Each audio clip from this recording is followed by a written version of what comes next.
కేంద్ర హోంశాఖ మంత్రి అమిత్ షా అంబేద్కర్పై అనుచిత వ్యాఖ్యలు చేసిన నేపథ్యంలో విజయవాడ ఎందుకు వస్తున్నారు, అసలు చీవీ నెత్తరు లేదు అని చెప్పి వామపక్ష నేతలు అయితే అమిత్ షాని అయితే ప్రశ్నిస్తున్నారు. ఈ నేపథ్యంలో వీళ్ళు గోబ్యాక్ అమిత్ షా అని చెప్పి నినాదాలు అయితే చేసి ఆందోళన చేస్తున్నారు విశాఖ జీవీఎంసీ గాంధీ విగ్రహం వద్ద.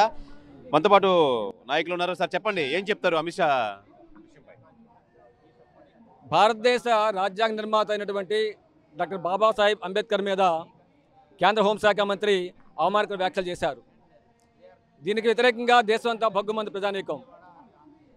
అమిత్ షా తక్షణమే జాతీయ క్షమాపణ చెప్పాలి, నైతిక బాధ్యత వహిస్తూ తన పదవి రాజీనామా చేయాలని చెప్పి ప్రజానికి కోరారు, డిమాండ్ చేశారు. అయినా సరే ఆయన చీమునెత్తులు లేకుండా తన పదవిని వేలబట్టుకొని ఈరోజు పరిపాలన సాగిస్తూ ఉన్నాడు. అటువంటి వ్యక్తి ఈరోజు తెలుగు గడ్డ మీద అడుగుపెట్టాడు. ఆయన నిన్న విజయవాడ వచ్చారు. ఆయన ఎటువంటి పరిస్థితుల్లో కూడా పదవి రాజీనామా చేయకుండా జాతీయ క్షమాపణ చెప్పకుండా ఆంధ్ర రాష్ట్రంలో అడుగుపెట్టే హక్కు లేదని చెప్పని డిమాండ్ చేస్తూ రాష్ట్ర వ్యాప్తంగా ఈరోజు నిరసన కార్యక్రమం చేపట్టమని చెప్పని వామపక్ష పార్టీ పిలుపునిచ్చాయి. దానిలో భాగంగానే విశాఖపట్నం ఈ కార్యక్రమాన్ని చేస్తున్నాం.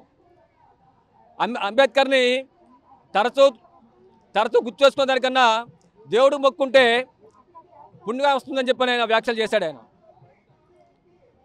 ఆయన వ్యాఖ్య తీవ్ర విధంగా ఉంది. ఆయన మాత్రం పార్లమెంట్ లోపల పార్లమెంట్ బయట అంబేద్కర్ గారి ఫోటో దండలు వేస్తారు, జయంతులు చేస్తారు, వర్ధనలు చేస్తారు. ఎందుకు వస్తుందంతా? ఓట్లు కావాలి, బడుగు బలహీన వర్గం ఓట్లు కావాలి, పదవులు కావాలి. ఆ పదవులు పొందిన తర్వాత అంబేద్కర్ మీద అంబేద్కర్ ఆశయం దాడి చేస్తుంటారు. ఇది ఈరోజు బీజేపీ ఆర్ఎస్ఎస్ సిద్ధాంతంగా ఈరోజు ముందుకెళ్తా ఉంది. ఇది సరైనది కాదని చెప్పదలుచుకున్నాం. అందుకనే అమిత్ షా వ్యాఖ్యలు కేవలం అంబేద్కర్ మీద దాడే కాదు, మొత్తం భారతదేశ ప్రజానీకం మీద, రాజ్యాంగం మీద దాడి, ప్రజాస్వామ్య హక్కుల మీద దాడి, దళిత బడుగు బలహీన వర్గం మీద దాడిగా మేము భావిస్తున్నాం. కాబట్టి తక్షణమే అమిత్ షా రాజీనామా చేయాలని చెప్పి మేము డిమాండ్ చేస్తున్నాం. చెప్పండి, అమిత్ షా విజయవాడ పర్యటనపై ఏం చెప్తారు మీరు? అమిత్ షా విజయవాడ పర్యటన చేసే నైతిక హక్కు లేదు. అదేవిధంగా కూటమిలో ఉన్నటువంటి జనసేన, తెలుగుదేశం కూడా ఆయన ఆహ్వానించడం కూడా ఈ భారత రాజ్యాంగాన్ని మరోసారి అవమానపరిచినట్టే.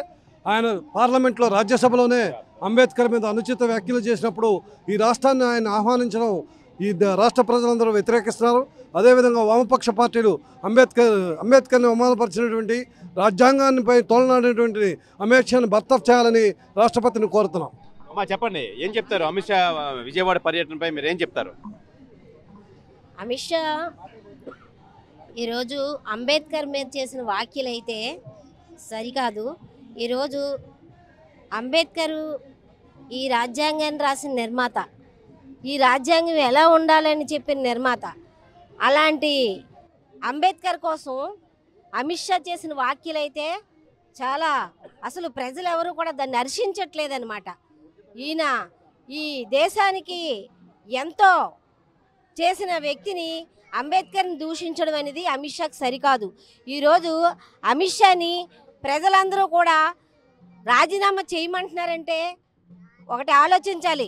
ఆయన ఈరోజు చట్టంలో ఏవైతే ఉన్నాయో చట్టాన్ని ముందుకు తీసుకెళ్ళాలి, చట్టం కోసం ప్రజలందరూ ఉన్నారు, ఈ మంచి వాక్యాలన్నీ ముందుకెళ్ళాలని చెప్పి ప్రజలు ఒకవైపు నుండి పోరాటం చేస్తుంటే మరోవైపు నుంచి ఈయన చేసిన వాక్యలు ప్రజల గుండెల్లో తూట్లు పడిచినట్టుగా ఉన్నాయన్నమాట.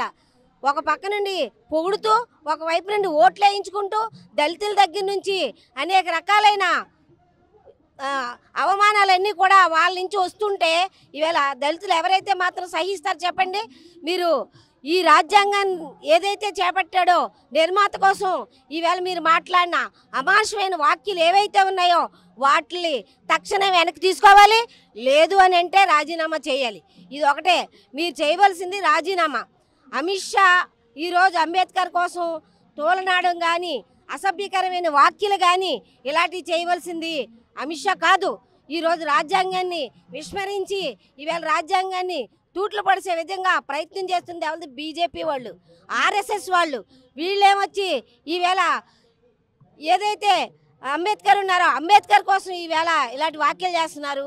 కాబట్టి ఈ మాటలు వెనక్కి తీసుకోవాలి, లేదంటే రాజీనామా చేయాలి. భారతదేశానికి రాజ్యాంగాన్ని రాసిన డాక్టర్ బిఆర్ అంబేద్కర్ గారిపై భారతదేశానికి హోమ్ మినిస్టర్గా ఉన్న అమిత్ షా గారు వ్యాఖ్యలు చాలా ఖండిస్తున్నాం వామపక్ష పార్టీలుగా. అలాగే ఆంధ్రప్రదేశ్ పర్యటనకి వస్తున్న అమిత్ షా గారు గో బ్యాక్ అని చెప్పేసి ఈరోజు వామపక్ష పార్టీలుగా నిరసన కార్యక్రమం అనేది చేస్తున్నాం. అసలు భారతదేశానికే రాజ్యాంగ హక్కులు కల్పించిన డాక్టర్ బిఆర్ అంబేద్కర్ గారు దళితులకి, మహిళలకి, గిరిజనులకి, బడుగు బలహీన వర్గాల వారికి హక్కులు కల్పించిన డాక్టర్ బిఆర్ అంబేద్కర్ గారి గోరుపాటికి కూడా ఈ అమిత్ షా లాంటి వాళ్ళు సరిపోరు. అసలు ఉన్నత పదవిలో ఉండిన అమిత్ షా గారు ఆ రకంగా వ్యాఖ్యలు చేయడం అనేది తగదు. ఇప్పటికైనా భారత ప్రభుత్వం వెంటనే జోక్యం చేసుకొని అమిత్ షాని రాజీనామా చేసే విధంగా ఆయన మీద యాక్షన్ తీసుకోవాలని చెప్పేసి వామపక్ష పార్టీలుగా ఈరోజు డిమాండ్ చేస్తూ ఉన్నాం. ఎందుకనంటే ఈరోజు భారతదేశంలో బీజేపీ ఒక్కరోజు అధికారంలో ఉన్న ఈ దేశానికి అరిష్టమే అని చెప్పేసి వామపక్ష పార్టీలు చెప్పాయి. నిజంగా ఈరోజు అరిష్టంగానే తయారైంది. ప్రభుత్వ రంగ సంస్థలను కాపాడరు మీరు, అలాగే ఉన్న ప్రభుత్వ రంగ సంస్థలను అమ్మేస్తూ ఉంటారు, మహిళల మీద అత్యాచారాలు చేస్తూ ఉంటారు, దళితుల మీద దాడులు చేస్తూ ఉంటారు. మీరు దేన్ని కూడా గౌరవించరు. కానీ ఈరోజు భారతదేశం అనేది లౌకిక రాజ్యం. అన్ని మతాలు, అన్ని కులాలు, అన్ని భాషలు, అనేక సంస్కృతులకి ఉన్న పుట్టినిల్లుగా ఉన్న భారతదేశాన్ని ఈరోజు విడివిడిగా ఈరోజు విచ్ఛిన్నం చేసే విధంగా బీజేపీ అనుసరిస్తూ ఉంది, దాడులు చేస్తూ ఉంది. అందుకనే మన జనవరి 1 సందర్భంగా వామపక్ష పార్టీలు ఇంట్లోనే కులం, మతం, బయట మాత్రం మనం అందరం భారతీయులం, మనం అందరం కూడా ఏకత్వంలో భిన్నత్వం అనే నినాదంతో కలిసిమెలిసి ఉండాలి అని చెప్పేసి, అదే అంబేద్కర్ గారికి ఇచ్చిన నిజమైన నివాళి అని చెప్పేసి వామపక్ష పార్టీలు తెలియజేస్తున్నాయి. కాబట్టి అమిత్ షా గారిని వెంటనే రాజీనామా చేయాలని చెప్పేసి మేము డిమాండ్ చేస్తా ఉన్నాం. భారత రాజ్యాంగం రాసిన అంబేద్కర్ పై అవమాన వ్యాఖ్యలు చేసిన అమిత్ షాని వెంటనే బర్తరఫ్ చేయాలి, కేంద్ర ప్రభుత్వం వెంటనే విధుల నుంచి తీసివేయాలని చెప్పి వీళ్ళంతా ఆందోళన చేస్తున్నారు. విజయవాడ వచ్చిన నేపథ్యంలో గో బ్యాక్ అమిత్ షా అని చెప్పి ఆందోళన అయితే చేపడుతున్నారు. ఏదేమైనా మన భారత రాజ్యాంగం రాసిన అమిత్ షా మీద అలా మాట్లాడడం సరికాదని చెప్పి వీళ్ళైతే ప్రభుత్వానికి అయితే హెచ్చరిస్తున్నారు. కెమెరామెన్ అజయ్తో శివరామకృష్ణ టీవీ విశాఖపట్నం నుంచి. మరిన్ని వీడియోస్ కోసం ఛానల్ ని సబ్స్క్రైబ్ చేయండి. లేటెస్ట్ అప్డేట్స్ కోసం వాట్సాప్ ఛానల్ ని ఫాలో అవ్వండి. ఆ లింక్ డిస్క్రిప్షన్ లో ఉంది.